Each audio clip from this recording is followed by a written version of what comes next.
Hi, welcome to this part of my review featuring Fabula Ultima TTJRPG.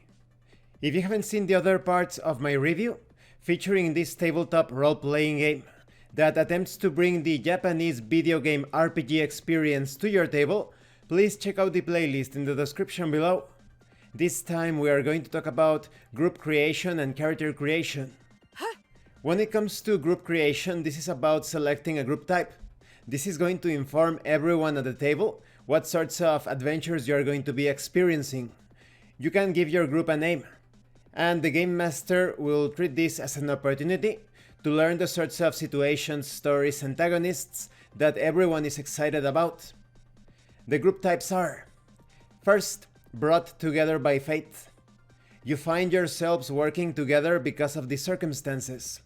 Despite this being a common trope in classic fantasy tales, it is actually the most difficult to pull off, since your group will lack a precise goal. You must work with each other during play to build a web of relationships. Then we have guardians. One of the player characters is a chosen one, a person tasked with a mission that could change the very fate of the world. Everyone else in your group has sworn, by duty or by choice, to protect the chosen one during their journeys. Then we have heroes of the resistance. You are the last line of defense against a terrible power, a darkness that threatens to envelop the known world, such as a power-hungry kingdom or an oppressive empire. The fate of many lies within your hands. Then we have revolutionaries.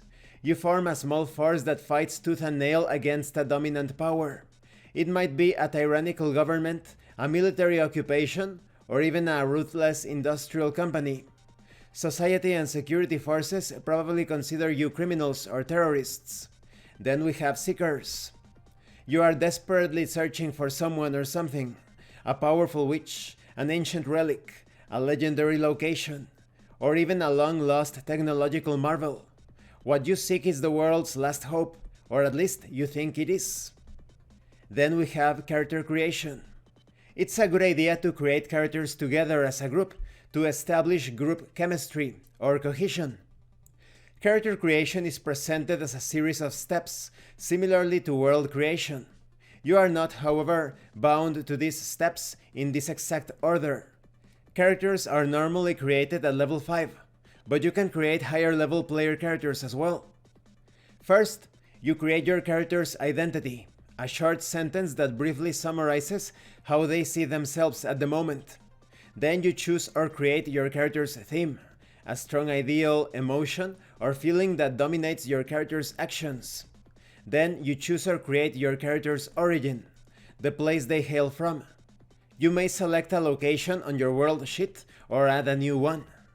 Then you choose 2 or 3 classes and distribute your initial 5 levels among them. Take note of the free benefits and skills gained. Determine the base dice size of your character's 4 attribute scores, such as dexterity, insight, might, and willpower. Then you calculate your starting hit points, mind points, inventory points, defense, magic defense, and initiative modifier. Next, you use a starting budget of 500 zenith to purchase equipment. Then add any leftovers to a roll of 2d6 multiplied by 10 to determine initial savings. Finally, you describe your character and choose the name and pronouns. Okay, you should be free to use any pronouns that you want. It is your game after all, but don't get anyone disqualified from a Pokemon tournament, or don't start to call at someone's place of work, getting them fired because they didn't respect your pronoun, taking their livelihoods, their income, preventing them from purchasing food or medicine. Some people are pretty insane, so keep that in mind. Then you create your identity.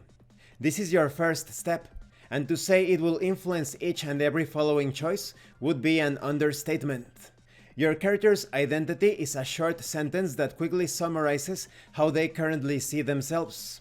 When you create your identity, keep an eye on the list of available classes, and make sure there is a combination of 2 or 3 classes that fits your identity.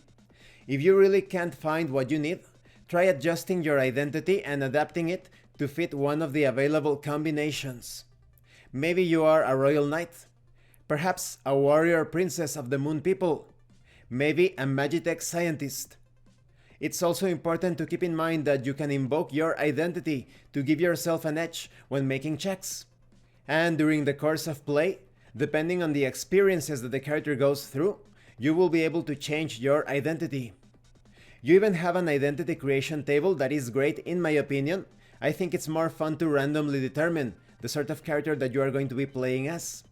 Maybe you are a student duelist, perhaps a monster hunter bard, maybe a martial artist mercenary, or an automaton spy. You can even raise the complexity of this by adding adjectives and details.